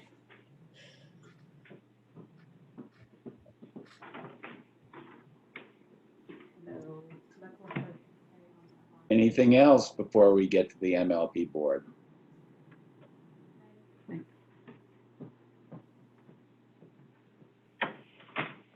I don't have anything else. Okay. What's your thinking, Lori, about the process on this? I mean, we like we mentioned last time that we've got quite a few good candidates who are interested in being on the board. Quite a few of whom are on the broadband committee. Personally, I would be happy just making appointments out of that group, but I think you had in mind some more. Well, I think we should have a process. I feel like it's important to have a process, maybe asking for a letter of intent that says people's qualifications. And then, I mean, this doesn't necessarily go towards that issue, but we talked about at the broadband committee, just having people come to the broadband meetings. Anyone who's not already there, coming to those meetings so they can get to know what it's all about. And I guess I like the letter of intent too, because, all of our conversations on the broadband committee, people are sort of like, yeah, I might be interested. Yeah, I might be interested. So I think it would be good to just make it final. Are you interested or not? Mm-hmm. Put in the letter of intent. So that's just my thought. I don't think we necessarily need to worry about a resume or necessarily even an interview process. I guess maybe once we see who's interested for sure, who's going to commit to say they are interested. Okay, so what you would like there is a letter of intent. That's what I think is good. That sounds fine. And do you have a deadline in mind? No. I also would like to have some kind of a job description. Right, job description. And right, you said there was a job description or something written up from before. Yeah, but again, yeah, that was an interim, or it may have been an interim. I'm sure we can find one from another town. I know I started looking at some. We spent a bit of time working on it in the broadband committee. So that might also be something that the broadband committee or the MLP, I guess, current MLP, if we can't just adopt one that's already out there and we want to make any changes, then we could officially, make a job description. And then the MLP manager is another question as the letter of intent that we might ask people we might also ask them to include whether or not they'd be interested in being the MLP manager, Right. because that will determine who we appoint to the board. If and then I don't know about for that, if we need to know what kind of pay there will be or not be for the MLP manager. Right. Well, that we do need to know, and that's sort of a critical distinction. And that's also, I think if you look at the towns around here, it's all over the map. Some are volunteer, some are getting paid significant amounts of money. So it's probably worth making a survey of other towns, maybe a spreadsheet, see what, really try to get a good concept of what the breadth of the towns are doing as a number one starting point. Yes, that's a great idea. And maybe for the next meeting, we could look at job descriptions for the board and for Yeah, the manager. I think that before we ask for a letter of intent, we need the job description. Yeah. Yeah. But if we get a job description by the next meeting, then we can put out a call for volunteers.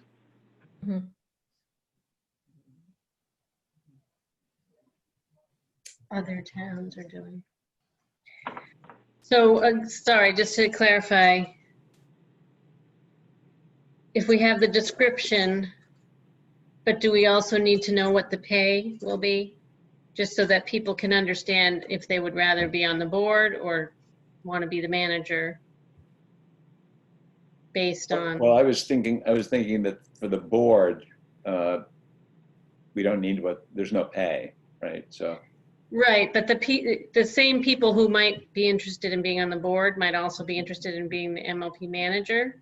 Right. So if they're sort of trying to decide whether they want to put their letter of intent in for the board. Right. Well, I guess, yeah. I think the first step there is to look at the other towns and see what they're paying. But what's your thinking? You've got some experience now with an MLP manager and the number of hours, and you probably have an idea how the hours are going to shape up over the next year. Do you think it should be a paid position, and on what level? Just, your sort of gut thinking about it. I think that, I imagine it could be similar to, like a stipend type position where, they're going to be working more than more hours. And it's pretty variable. I'm sure it'll be actually variable in terms of during startup and as it goes along. Right. Um, So something on the line of 500 or 1,000 a year, something like that, maybe. that seems pretty reasonable. It's Do you sort of know?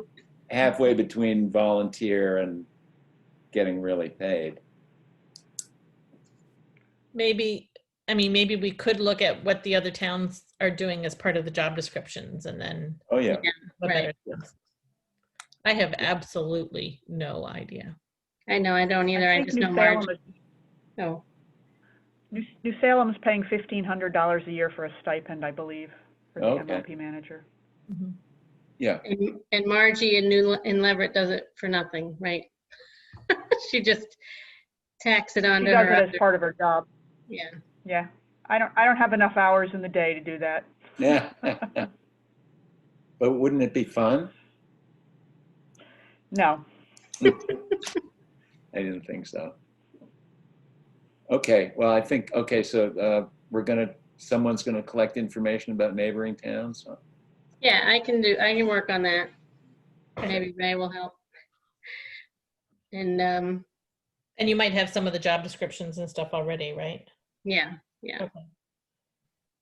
And then we can probably talk about it at the broadband committee too before the next select board.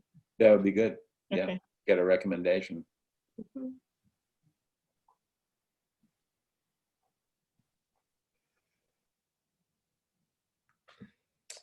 All right. Anything further? I have one quick thing about the thank you letters. I got the one done for Ed. At the bottom, I'm just going to put current and former select board members, and then we can have signatures, as many as, you know, you can collect, Christine and Ted. I don't know if Jeff Poozer's around, or if there's anybody else still in town that used to serve. I don't know. And then as far as the one to Annie Diamond goes, I got that partially written, and I'm just not happy with it. It sounds like all she did was go around singing and holding people's hands, and it doesn't sound like, I don't know, much of a police officer. I want it to sound a little less cuddly. Yeah. Anyway, I don't have that one ready to sign, so that one will have to wait. Yeah, I mean, she did do a lot of work as a police officer, and you know, some of the characteristics that we praise Ed for, she also displayed, which calmness under pressure and maintaining calm in an emergency situation is definitely a characteristic of a good police officer that she had and has. Okay. And thank you, Nancy, for the letter to Ed. It's really well done. And Yeah, that was wonderful. I can I volunteer had to some get help. Christine to sign it, and I will take it up to Ted to get him to sign it. If it's And, one- Margot Cully, was she on what, select Oh, yeah. board? Some Yep. point? Yep. Yep, she would be a good person. So I can contact her.